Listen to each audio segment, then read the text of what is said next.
ஒரு சிலர் நிறைய சாப்பிட்டாலும் ஒல்லியாவே இருப்பாங்க. ஆனா ஒரு சிலர் தண்ணி குடிச்சா கூட வெயிட் போட்ட மாதிரி ஃபீல் பண்ணுவாங்க. அதுக்கு காரணம் மெட்டபாலிசம் தாங்க. அந்த மெட்டபாலிசம் அதிகரிக்க என்ன சாப்பிடணும் தெரியுமா அப்படின்னு நம்ம சொல்லும் போதெல்லாம் மெட்டபாலிசம்னா என்ன மேடம் அப்படின்னு நிறைய பேர் கீழே கமெண்ட் பண்ணியிருந்தீங்க. முதல்ல மெட்டபாலிசம்னா என்ன அப்படின்னு தெரிஞ்சுக்கலாம். மெட்டபாலிசம் அப்படின்னா என்னன்னா, நம்ம சாப்பிட்ற சாப்பாடை அதிலிருந்து எனர்ஜியை எடுத்து நம்ம உடம்புக்கு கொடுக்குற ஒரு சின்ன ப்ராசஸ் பேர் தான் மெட்டபாலிசம் அப்படின்னு சொல்றாங்க.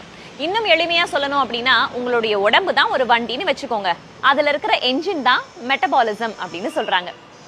ஒருவேளை என்ஜினுடைய வேகம் அதிகமா இருந்தா, அதாவது மெட்டபாலிசம் ஹையா இருந்தா, நீங்க சாப்பிடுற சாப்பாட்டுல இருந்து எனர்ஜி எடுத்து உங்க உடம்புக்கு கொடுத்துரும். நீங்களும் நல்லா சுறுசுறுப்பா இருப்பீங்க, அதுவும் கரைஞ்சு போயிடும். ஆனா உங்களுடைய மெட்டபாலிசம் கம்மியா இருக்கு அப்படின்னா, நீங்க சாப்பிடுற சாப்பாட்டுல இருந்து எனர்ஜி உங்களுடைய உடம்புக்கு கரெக்டா டிரான்ஸ்பர் ஆகாது. அது என்ன ஆகும் அப்படின்னா, கொழுப்பா மாறி உங்களுடைய உடம்புலயே தங்கிடும். இதனால உங்களுடைய எடையும்